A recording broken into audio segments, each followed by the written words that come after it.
오늘 새벽에도 하나님 앞에 나오신 성도님들을 주님의 이름으로 환영합니다. 이 시간 샘물의 기도로 함께 기도하시겠습니다. 마음 모아 샘물의 기도를 하나님께 드립니다. 먼저 우리 믿음을 고백합니다. 하나님께로부터 보내심을 받은 사람이 있으니 그의 이름은 요한이라.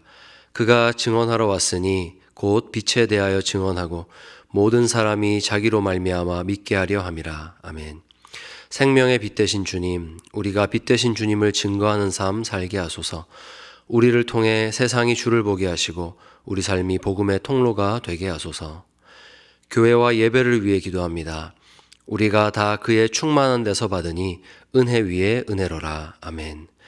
은혜가 풍성하신 하나님, 함께 모여 예배하는 가운데 풍성한 은혜를 더해 주소서. 교회의 모든 사역마다 은혜 위에 은혜가 더해지게 하시고 감사와 찬양이 가득하게 하소서. 갈급한 심령 가운데 은혜를 더해 주시고 예배의 자리가 은혜의 현장이 되게 하소서. 목장과 성도들을 위해 기도합니다. 내가 너를 무화과 나무 아래에서 보았다 함으로 믿느냐? 이보다 더 큰 일을 보리라. 아멘. 크고 놀라우신 하나님, 목장으로 모일 때마다 하나님의 일하심을 경험케 하소서. 우리의 생각을 넘어 목장을 세우시고 든든케 하심을 경험케 하시고 모일 때마다 하나님의 임재를 증거하는 성도들이 되게 하소서. 다음 세대와 청년들을 위해 기도합니다. 진실로 진실로 내게 이르노니 사람이 거듭나지 아니하면 하나님의 나라를 볼 수 없느니라. 아멘. 우리를 자녀 삼아 주신 하나님, 우리의 다음 세대를 하나님의 자녀 삼아 주소서. 세상에 빛 되신 예수님을 보여주는 세대 되게 하시고 빛에 대하여 증거하는 청년들 되게 하소서. 선교와 단기 봉사를 위해 기도합니다. 하나님이 세상을 이처럼 사랑하사 독생자를 주셨으니 이는 그를 믿는 자마다 멸망하지 않고 영생을 얻게 하려 하심이라. 아멘. 세상을 이처럼 사랑하시는 하나님, 열방 가운데 하나님의 나라가 세워지게 하소서. 은혜의 강물이 강같이 흘러 열방 가운데 가득하게 하시고 열방을 위한 은혜의 도구로 우리를 사용해 주소서. 우리를 빛의 자녀로 부르신 예수님의 이름으로 기도드립니다. 아멘. 함께 보실 말씀은 요한복음 9장 35절에서 41절까지 말씀입니다. 예수께서 그들이 그 사람을 쫓아냈다 하는 말을 들으셨더니 그를 만나사 이르시되 내가 인자를 믿느냐? 대답하여 이르되 주여 그가 누구시오니이까 내가 믿고자 하나이다. 예수께서 이르시되 내가 그를 보았거니와 지금 너와 말하는 자가 그이니라. 이르되 주여 내가 믿나이다 하고 절하는지라. 예수께서 이르시되 내가 심판하러 이 세상에 왔으니 보지 못하는 자들은 보게 하고 보는 자들은 맹인이 되게 하려 함이라 하시니 바리새인 중에 예수와 함께 있던 자들이 이 말씀을 듣고 이르되 우리도 맹인인가? 예수께서 이르시되 너희가 맹인이 되었더라면 죄가 없으려니와 본다고 하니 너희 죄가 그대로 있느니라. 아멘. 이 시간 쫓겨난 자들 곁에라는 제목으로 하나님 말씀 전하겠습니다. 어린아이들이 가진 가장 큰 힘은 그들은 본 것을 그대로 말한다는 것입니다. 그런 면에서 어른이 된다는 것은 어쩌면 보이는 것을 그대로 말하는 능력을 잃어가는 과정이라고 할 수도 있겠습니다. 눈치를 보고 분위기를 살펴야 하는 세상 속에서 우리는 점점 진실을 삼키는 법에 익숙해져 갑니다. 오늘 본문의 눈뜬 맹인은 마치 어린아이 같습니다. 날 때부터 맹인이었기 때문에 세상에 대한 어떤 시각적인 지식도 없었던 그는 눈을 뜨고서 자신에게 일어난 일을 이제 보고 느낀 그대로 말하기 시작합니다. 그리고 진실했다는 그 이유 때문에 공동체에서 쫓겨나게 됩니다. 35절 말씀입니다. 예수께서 그들이 그 사람을 쫓아냈다 하는 말을 들으셨더니 이 맹인이 그토록 들어가고 싶었던 공동체입니다. 눈을 뜨고 이제 사회의 일원으로서 그 유대 공동체 사회에서 하나님을 예배하며 그렇게 살고 싶었던 그토록 기다렸던 사모했던 공동체에 들어갔건만 그곳에는 기쁨이 없습니다. 오히려 공포가 가득했습니다. 그 공동체 중에 아무도 지금 오랫동안 고통받던 형제가 눈을 떴다는 이 사실에 대해서 기뻐하지 않습니다. 오히려 이 일이 일어난 날이 안식일이었다는 것에 주목하면서 그 일을 안식일에 행하신 주님을 죄인이라고 정죄합니다. 맹인 또한 죄인이 일으킨 일로 눈을 떴으니 이 일은 뭔가 미심쩍다 하면서 심지어 그가 진짜 맹인이었던 것인지 의심하기 시작합니다. 사랑하는 여러분, 그들이 정말로 눈을 뜨고 있었더라면 이럴 수 없습니다. 분명 지금 주님께서 하신 일은 이사야 61장에서 예언한 바 주의 성령이 임하셔서 가난한 자에게 복음을 전하게 하시려고 보내사 포로된 자에게 자유를, 눈먼 자에게 다시 보게 함을, 그리고 눌린 자를 자유롭게 하시는 이 메시아 사역을 주님께서 하고 계셨기 때문입니다. 그런데 정작 눈뜬 사람들은 보지 못하고 맹인은 이 사실을 정확하게 보고 있는 그대로 증언하였습니다. 눈뜬 이 사람은 이제 선택해야 됐습니다. 자신을 고쳐준 사람을 죄인이라 말하는 이 다수의 세상에 동조하느냐, 아니면 자신이 경험한 바를 그대로 증언하느냐. 결국 그는 믿는 대로, 자신이 경험한 대로 양심을 따라서 증언했습니다. 그리고 그 결과 그 공동체에서 쫓겨나게 되었습니다. 누구든지 예수를 그리스도로 시인하는 자는 출교하기로 그들이 결의하였기 때문입니다. 이제 드디어 보이는 세계로, 그토록 함께하고 싶었던 공동체로 들어오게 되었지만 그 세상은 자신에게 일어난 일과 그 일을 행하신 분에 대해서 마음대로 말할 수 없는, 진실을 말할 수 없는 그런 공포스러운 세상이었습니다. 보이지 않던 어둠에서 해방되어서, 회복되어서 이제 눈뜨고 보게 된 세상을 보이는 것을 못 봤다 말해야 하는 그런 모순적인 곳이었습니다. 사랑하는 여러분, 나의 신앙 고백은 세상 앞에서 정직합니까? 나는 내가 믿는 바를 믿노라 말하며 그렇게 고백하며 삶으로 살아가고 있습니까? 예수님이 나의 주님이신 것, 예수 부활, 천국 소망. 여러분, 이 사실은 교회 안에서만 혹은 장례식장이라는 특수한 곳에서만 통용되는 고백이 아닙니다. 이 고백은, 예수님이 나의 주님이시라는 고백은 내가 살아가는 모든 세상 속에서 분명하게 고백되어야 하는 것입니다. 누군가 자신의 신앙 고백에 따라서 경험한 사실과 그 양심의 자유를 따라서 정직하게 말하다가 출교당한다면 바로 이 지점에서 예수님이 움직이신다는 것을 오늘 본문이 말해주고 있습니다. 그러므로 여러분, 우리가 고백을 따라 산다는 것은 정말 중요합니다. 신앙 고백을 따라 산다는 것. 오늘 말씀해 보시면 그가 쫓겨났다는 말을 듣고 예수님이 그를 향해서 다가가시고 있기 때문입니다. 주님은 공동체에서 쫓겨난 그 사람을 친히 찾아가셔서 물으십니다. 네가 인자를 믿느냐? 여기서 인자는 하나님의 아들입니다. 그 사람이 대답하죠. 주여, 그가 누구시오니이까?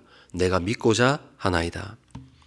자신에게 찾아와서 말씀하시고 눈을 뜨게 하셨던 그분은 분명히 하나님의 아들이 맞는 것 같은데 정작 이 맹인은 눈을 씻으러 간 사이에 주님을 다시 만나지 못했습니다. 그러니까 결국 이 맹인은 주님을 한 번도 본 적이 없습니다.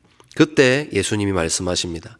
네가 그를 보았거니와 지금 너와 말하는 자가 그이라. 비로소 눈뜬 사람은 주님을 만난 것입니다. 이전에 보지 못하던 세계에 살 때 사람들은 자신을 둘러싸고 수군거렸습니다. 이 사람이 보지 못하는 것이, 이 저주가 누구의 죄 때문인가? 벌써 맹인인 자체를 하나님께 저주받은 자라고 정해놓고 그것이 본인의 죄인지 그 부모의 죄인지 둘 중 하나가 분명하다고 그 원인을 따지고 수군거릴 때 예수님이 말씀하셨습니다. 3절 말씀입니다. 이 사람이나 그 부모의 죄로 인한 것이 아니라 그에게서 하나님이 하시는 일을 나타내고자 하심이라. 아멘. 여러분, 이것이 복음이지요. 이 맹인은 눈을 뜨기 전부터 이런 복음을 들은 것입니다. 보지 못하는 장애가 주는 그 고통과 비교할 수 없이 그 영혼을 저주 아래에 가두어 두었던 이 정죄의 감옥에서 주님의 말씀, 이 복음이 그를 해방시킨 것입니다. 아, 내가 하나님께 저주받은 존재가 아니었구나 하는 사실. 이 말씀을 하신 분은 분명히 하늘에서 오신 분이 확실합니다. 이제껏 아무도 이런 하나님에 대해서 자신에게 가르쳐 준 적이 없습니다. 그런데 이 주님께서는 이런 놀라운 복음을 들려주셨고 보지 못했던 자신의 눈을 뜨게 하셨습니다. 이 이상 무슨 증거가 더 필요하겠습니까? 이 눈뜬 사람은 지금 눈앞에 있는 이분이 하나님의 아들이라고, 자신과 똑같이 생긴 사람의 모습이지만 이분은 정말 하나님의 아들이라고 무릎 꿇고 경배할 수 있었던 겁니다. 사랑하는 여러분, 여기서 우리는 중요한 진실과 마주합니다. 사람은 자신이 당면한 문제가 해결된다 하더라도 궁극적으로는 영혼이 죽고 사는 문제 앞에 서게 된다는 겁니다. 예수님이 누구신가? 네가 보고 경험했던 그분에 대해서 너는 무엇이라고 말하는가? 우리는 대답해야 됩니다. 신앙의 고백을 할 수 있어야 됩니다. 여러분, 치유가 구원은 아닙니다. 건강이 영생도 아닙니다. 결국 우리 모두는 각자의 삶 속에서 이 질문에 믿는 대로, 내가 아는 대로 정확하게 말을 해야 합니다. 예수님은 바로 이런 방법으로 세상을 심판하신다고 합니다. 정말로 이런 고백이 있는가? 정말 순수한 눈으로, 겸손하고 정직한 눈으로 예수님이 하신 일에 대해서 읽고 듣고 살펴본다면 그분이 하나님의 아들이심을 알 수 있도록 주님은 모든 것을 주셨습니다. 그리고 거기에 어떻게 대답하는가로 사람들을 심판하십니다. 여러분, 누가 이걸 못 볼까요? 누가 이 명확하게 주님이 주님 되심을 증거하는 사실을 누가 보지 못할까요? 그것은 자기가 옳다고 믿는 사람입니다. 자기가 옳다고 믿는 것, 자기가 의라고 생각하는 것, 그것만이 사실이다. 자기가 믿어버린 것에 사로잡혀서 눈에 보이는 것을 보는 그대로 볼 수 없는 그 사람이 심판받는 겁니다. 자기 마음대로 판단하고 정죄하고 편견을 가진다면 그 보는 자들은 오히려 맹인이 되어 심판을 받게 되는 것입니다. 이 본문에서 놀라운 점은 육신의 눈을 뜰 수 없었던 자가 오히려 진리를 더 명확하게 본다는 사실입니다.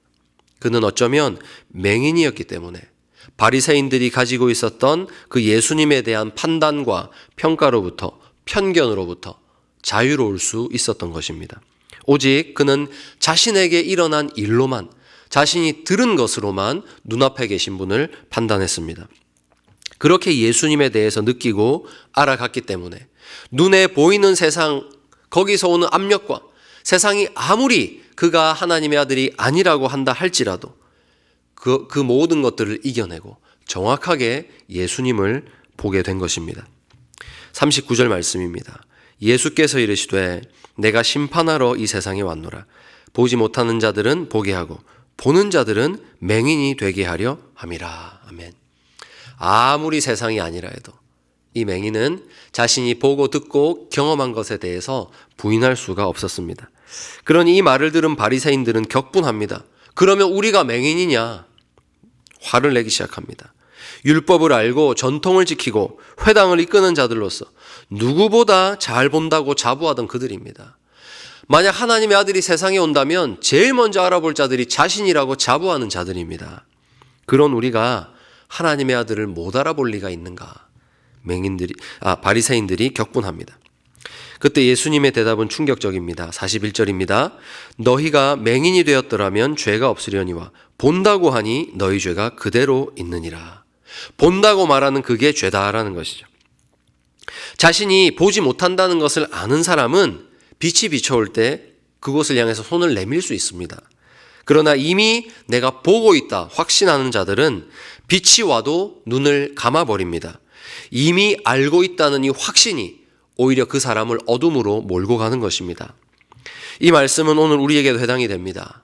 오래 믿었다는 것이, 성경을 많이 안다는 것이, 교회에서 오랫동안 자리를 지켰다는 것이 어느 순간 우리의 눈을 가려버리는 어둠이 될 수도 있는 것입니다. 이제 말씀 맺겠습니다. 사랑하는 성도 여러분, 오늘 말씀의 예수님은 어디에 계십니까? 그분은 쫓겨난 자들 곁에 계십니다. 거짓과 어둠, 강압이 가득한 세상에서 정직하게 자신의 신앙을 고백하면서 주께서 보여주신 그대로 증언하는 그 자들 곁에 예수님이 계십니다. 그들을 찾아가십니다. 신앙의 양심에 따라 내린 결정 때문에 손해를 보고 내가 믿는 바를 당당히 고백했다는 이유로 조롱을 받고 밀려난 그 자리로 주님은 우리를 찾아오십니다. 그러므로 주를 향한 이 신앙 고백을 지키는 자는 결코 혼자가 아닙니다. 눈에 보이는 공동체에서는 출교당하고 외톨이가 된다 할지라도 주님은 그가 쫓겨났다 하는 말씀을 들으시고 그를 찾아가시기 때문입니다. 그러므로 주를 고백하는 그 사람 곁에 항상 주님이 계시다는 사실을 여러분 믿으시기 바랍니다. 오늘도 주님께서는 우리에게 무엇이 보이는지를 물으십니다. 내 신앙이 아무것도 아닌 것처럼 느껴지는 그 자리에서 예수님은 물으십니다. 세상이 뭐라 하든 주변이 어떻게 보든 네가 나를 이 세상 가운데서 하나님의 아들로 고백하느냐 믿느냐 주님은 물으십니다. 그때 부인할 수 없는 우리 신앙 양심의 고백으로 예수를 그리스도 나의 주님이라 고백하는 여러분 되시기를 바랍니다. 당신께서 내 삶에 주신 증거가 너무나 분명하고 오늘도 성령의 감동으로 역사하시니 나는 주님을 부인할 수 없습니다. 이런 신앙의 고백이 우리 샘물에 있기를 축복합니다. 여러분이 느끼고 경험하시는 그대로 여러분이 살아가시는 세상 한가운데에서 예수님이 없다, 하나님이 살아계시지 않다 말하는 세상 가운데서 주여 내가 믿나이다. 그분 앞에 무릎을 꿇고 복음적인 삶으로 성도의 양심을 가지고 오늘도 당당하게 살아가시는 우리 모든 샘물 성도님들이 되시기를 주님의 이름으로 축원합니다. 이 시간 우리 말씀 붙잡고 함께 기도하겠습니다. 하나님, 오늘 제가 살아가는 세상은 주님이 없다 말합니다. 복음적인 삶을 살아갈 때 어리석다 말하고 조롱합니다. 그러나 내가 만난 주님은 너무나 분명하십니다. 성경이 증거하는 주님은 분명하십니다. 제가 그 주님 믿고 분명한 신앙 고백으로 살 수 있도록 주님 나와 함께하여 주시옵소서. 우리 합심해서 기도하겠습니다.